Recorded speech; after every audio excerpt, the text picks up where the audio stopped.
Good morning eighth class. आज मैं आपको हिंदी सेकंड में लेसन 12 कारक पढ़ा रही हूँ। कारक का शाब्दिक अर्थ है क्रिया को करने वाला, क्रिया यानी काम को करने वाला। तो प्रत्येक वाक्य में प्रयुक्त संज्ञा सर्वनाम पदों का क्रिया के साथ संबंध होता है। संज्ञा या सर्वनाम का यही रूप जो उसका संबंध क्रिया के साथ बताता है कारक कहलाता है। जैसे नल से पानी टपक रहा है, पर्स मेज पर रखा है, पायल ने गाना गाया। इन सभी वाक्यों में कोई ना कोई क्रिया है जिसका संबंध संज्ञा पदों से है तथा इन संज्ञा पदों का क्रिया से संबंध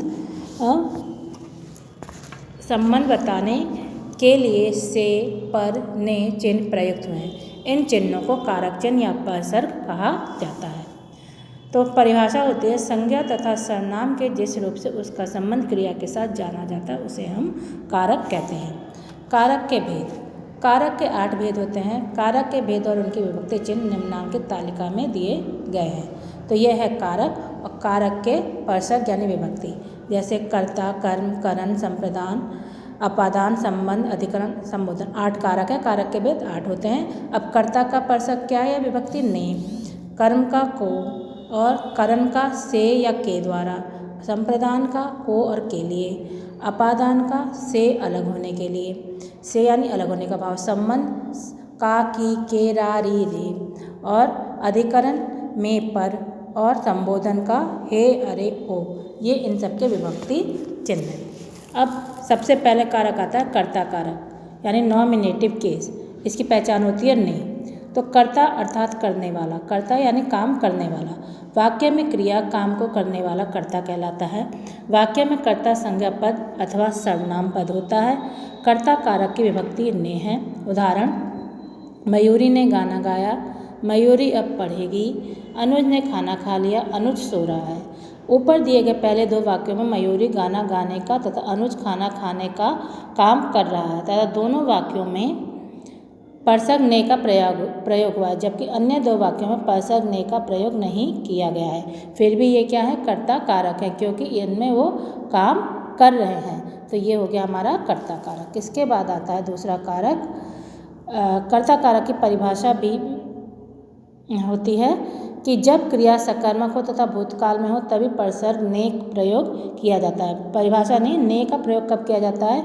कि जब क्रिया सकर्मक हो तथा भूतकाल में हो। सकर्मक यानी काम करना सही में हो और भूतकाल यानी बीते हुए समय में है, तभी परसर्ग ने का प्रयोग किया जाता है। इसके बाद दूसरा कारक आता है कर्म कारक। तो कर्म कारक वाक्य की क्रिया का फल जिस संज्ञा पर पड़ता है उसे कर्म कारक कहते हैं। क्रिया का फल जिस पर फल पड़ता है, काम का फल। कर्म कारक की विभक्ति को है, इसकी विभक्ति को है। जैसे अभय समाचार पत्र पढ़ता है, गीता ने वारुणी को पुस्तक दी। इन वाक्यों में समाचार पत्र तथा पुस्तक कर्म कारक हैं। फिर ध्यान देना इसमें भी क्या है कि परसर्ग रहित वाक्य में कर्म कारक की पहचान के लिए क्रिया के साथ क्या जोड़कर प्रश्न करते हैं। क्या का जो उत्तर मिलता है वह क्रिया का उत्तर वह क्रिया का कर्म होता है। जैसे अभय समाचार पढ़ता है, तो इसका हम क्वेश्चन पूछेंगे क्या पढ़ता है, उत्तर मिलेगा समाचार पत्र। तो ये हो गया कर्म कारक। इसके बाद है तीसरा कारक करण कारक। इसका है से और के द्वारा इसका विभक्ति चिन्ह है। तो करण का अर्थ है साधन यानी वस्तु, करने का वाली चीज़ जिससे काम हो रहा है, अर्थात जिस साधन द्वारा क्रिया को किया जाता है उसे करण कारक कहते हैं। जैसे राहुल स्कूटर से बाजार गया। आजकल ईमेल के द्वारा भी समाचार भेजे जाते हैं। इन वाक्यों में जानने का साधन स्कूटर तथा भेजने का साधन ईमेल है, अतः ये पद करण कारक है। इसमें ध्यान देने योग्य बात है कि करण कारक की पहचान के लिए वाक्य में क्रिया के साथ किससे लगाकर प्रश्न करते हैं तो उत्तर आ जाता है, यह करण कारक होता है। संप्रदान कारक इसका है वाक्य का कर्ता जिसके लिए कुछ काम करता है तथा जिसे कुछ देता है उसे संप्रदान कारक कहते हैं। यानी किसी को कुछ देना संप्रदान कारक कहलाता है। संप्रदान कारक की विभक्ति के लिए तथा को है। उदाहरण के लिए क्या होगा? नेहा ने प्रज्ञा के लिए उपहार खरीदा, गरीबों को वस्त्र दे दो। तो इन वाक्यों में उपहार प्रज्ञा के लिए और वस्त्र गरीबों को देने का भाव होता है, ये संप्रदान कारक है। इसमें ध्यान देने योग्य बात है संप्रदान कारक में हमेशा दान का भाव अर्थात जिसको कुछ दिया जाए का भाव होता है, यानी किसी को देना जाना ही इसका भाव होता है। पांचवा कारक है अपादान कारक। वाक्य में संज्ञा सर्वनाम के जिस रूप से पृथक होने का या तुलना करने का भाव प्रकट हो उसे अपादान कारक कहते हैं। अपादान कारक की विभक्ति से है। उदाहरण, स्टेशन से ट्रेन छूट गई, हिमालय से गंगा निकलती है। इन वाक्यों में ट्रेन का स्टेशन से और गंगा का हिमालय से अलग होने का भाव प्रकट हो रहा है, अतः ये अपादान कारक है। इसके अतिरिक्त जिन शब्दों से घृणा, तुलना, भय, शर्माने आदि का भाव हो वहाँ भी अपादान कारक होता है। जैसे मैं गंदगी से घृणा करता हूँ तो घृणा का भाव हो गया। स्मृति अंकिता से शांत है तो तुलना का भाव हो गया।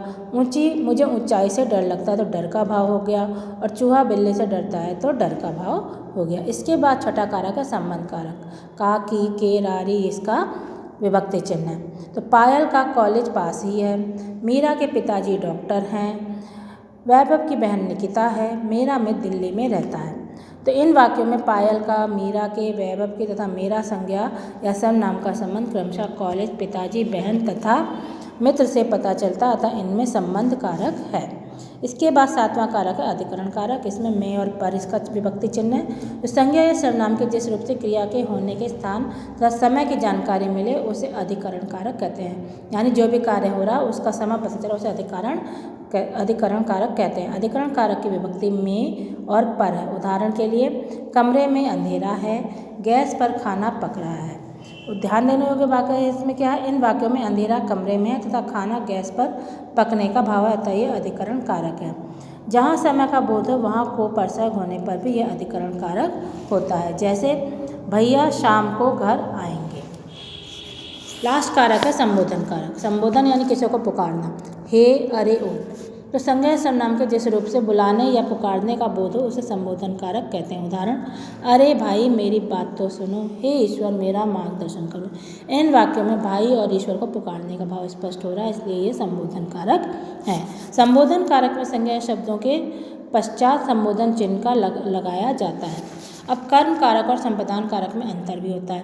कर्म कारक तथा संप्रदान कारक दोनों में को परसक का प्रयोग होता है, परंतु कर्म कारक में क्रिया का फल कर्म पर पड़ता है, जबकि संप्रदान कारक में देने का भाव होता है। उदाहरण के लिए, स्नेहा को पक्षी अच्छे लगते हैं, कर्म कारक है और क्रिया का भाव है, इसमें का प्रभाव है।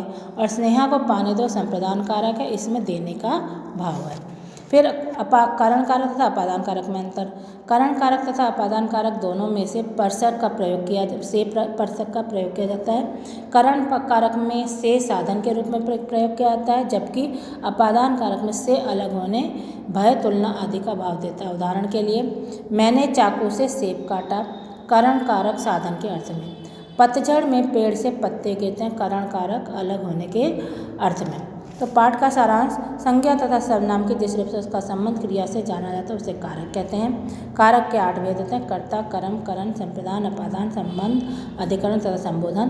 प्रत्येक कारक का एक चिन्ह होता है जिसे परसर्ग विभक्ति कहते हैं। तो पाठ समाप्त होता है। आशा करते हैं आपको अच्छे से समझ में आ गया होगा।